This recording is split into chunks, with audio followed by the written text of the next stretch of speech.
Konstantin Levin felt that there was no course open to him but to submit, or to confess to a lack of zeal for the public good.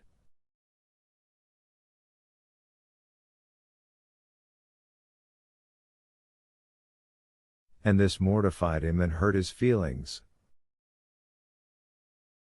"It's both," he said resolutely. "I don't see that it was possible." What? Was it impossible, if the money were properly laid out, to provide medical aid?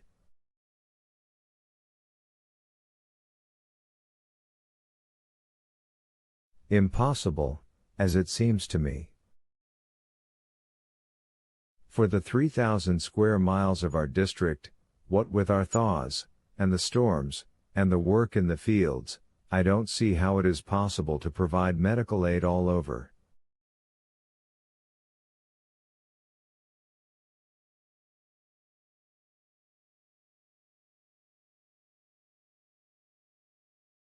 And besides, I don't believe in medicine. Oh, well, that's unfair. He can quote to you thousands of instances.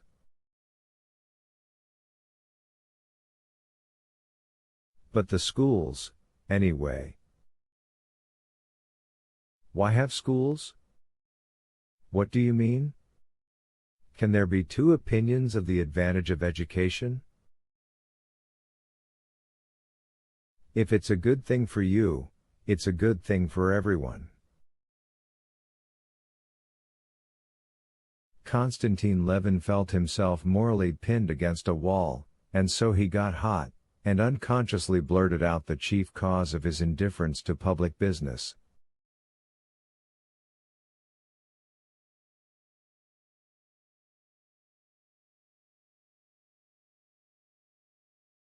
Perhaps it may all be very good, but why should I worry myself about establishing dispensaries which I shall never make use of, and schools to which I shall never send my children, to which even the peasants don't want to send their children, and to which I've no very firm faith that they ought to send them?" said he.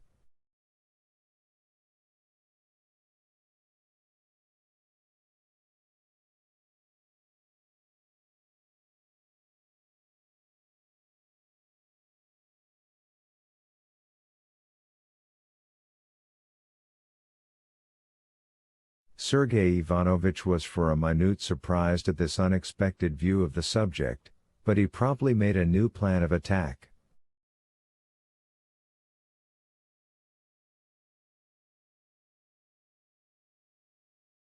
He was silent for a little, drew out a hook, threw it in again, and turned to his brother smiling.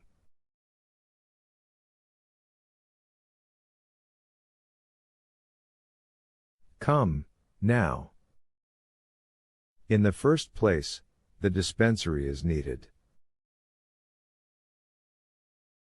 We ourselves sent for the district doctor for Agafia Milovna."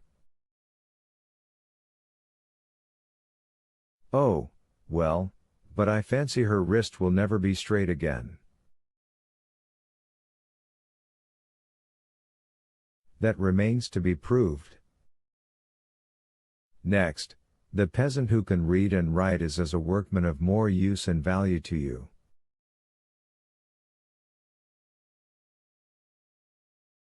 "No, you can ask anyone you like," Konstantin Levin answered with decision. "The man that can read and write is much inferior as a workman."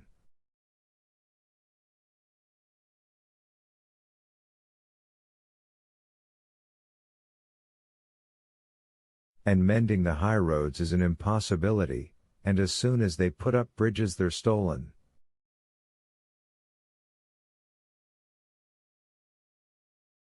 "Still, that's not the point," said Sergei Ivanovich, frowning. He disliked contradiction, and still more, arguments that were continually skipping from one thing to another, introducing new and disconnected points, so that there was no knowing to which to reply.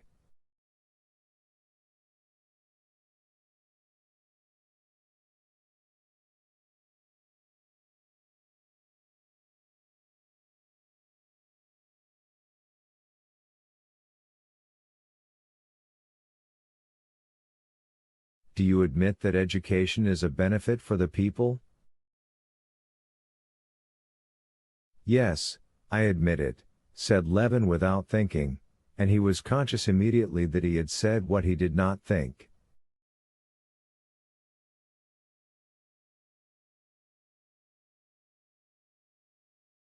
He felt that if he admitted that, it would be proved that he had been talking meaningless rubbish.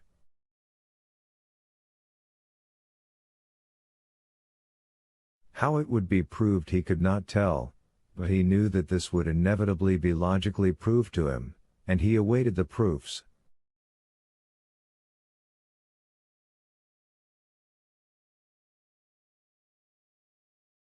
The argument turned out to be far simpler than he had expected.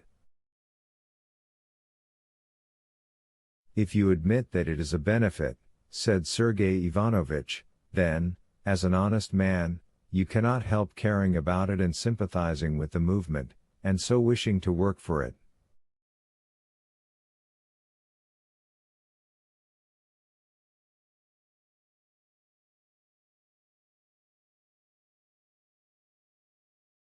But I still do not admit this movement to be just, said Konstantin Levin, reddening a little.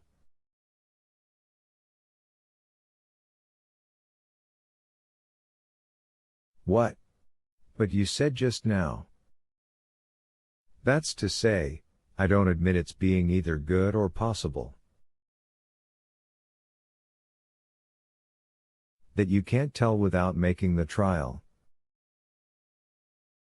Well, supposing that's so, said Levin, though he did not suppose so at all, supposing that is so, still I don't see, all the same, what I'm to worry myself about it for.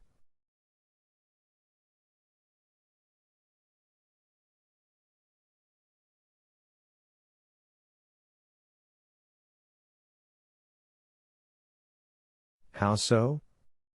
No, since we're talking, explain it to me from the philosophical point of view, said Levin.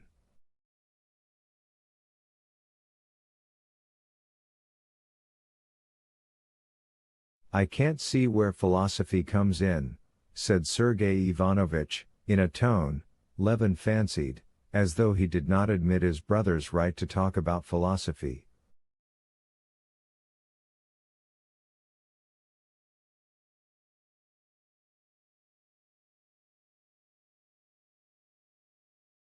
And that irritated Levin. I'll tell you, then, he said with heat, I imagine the mainspring of all our actions is, after all, self-interest.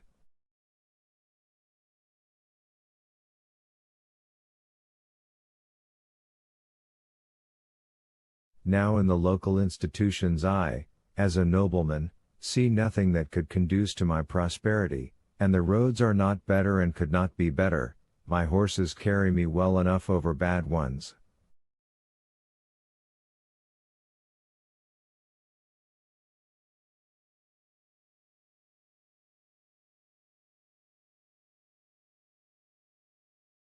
Doctors and dispensaries are no use to me. An arbitrator of disputes is no use to me. I never appeal to him, and never shall appeal to him.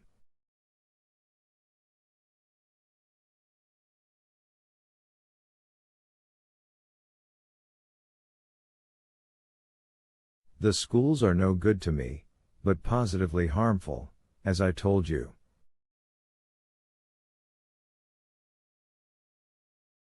For me the district institutions simply mean the liability to pay fourpence halfpenny for every 3 acres, to drive into the town, sleep with bugs, and listen to all sorts of idiocy and loathsomeness, and self-interest offers me no inducement.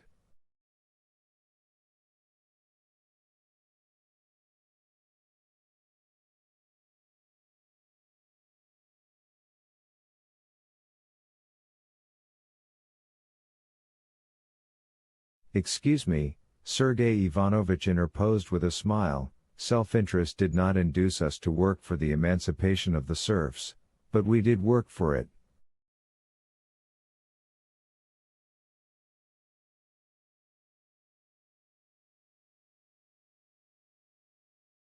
No. Konstantin Levin broke in with still greater heat. The emancipation of the serfs was a different matter.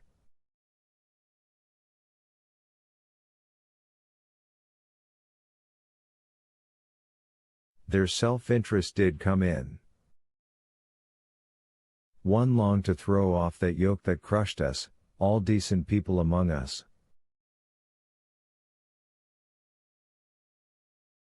But to be a town councillor and discuss how many dustmen are needed, and how chimneys shall be constructed in the town in which I don't live, to serve on a jury and try a peasant who's stolen a flitch of bacon, and listen for 6 hours at a stretch to all sorts of jabber from the counsel for the defense and the prosecution, and the president cross-examining my old half-witted Alyosha.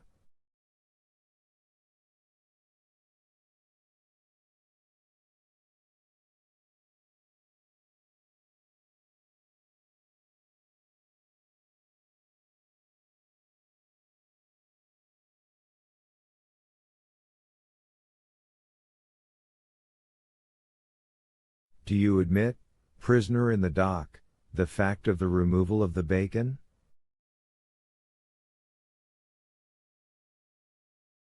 Eh? Konstantin Levin had warmed to his subject, and began mimicking the president and the half-witted Alyosha. It seemed to him that it was all to the point.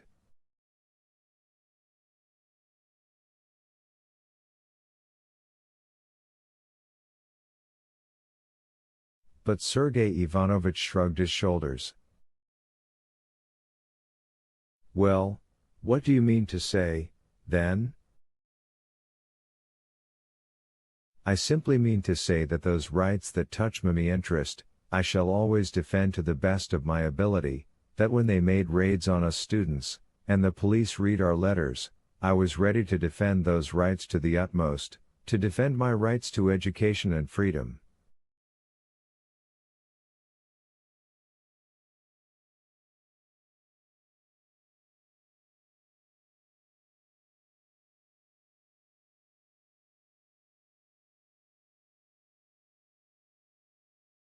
I can understand compulsory military service, which affects my children, my brothers, and myself. I am ready to deliberate on what concerns me, but deliberating on how to spend 40,000 rubles of district council money, or judging the half-witted Alyosha, I don't understand, and I can't do it.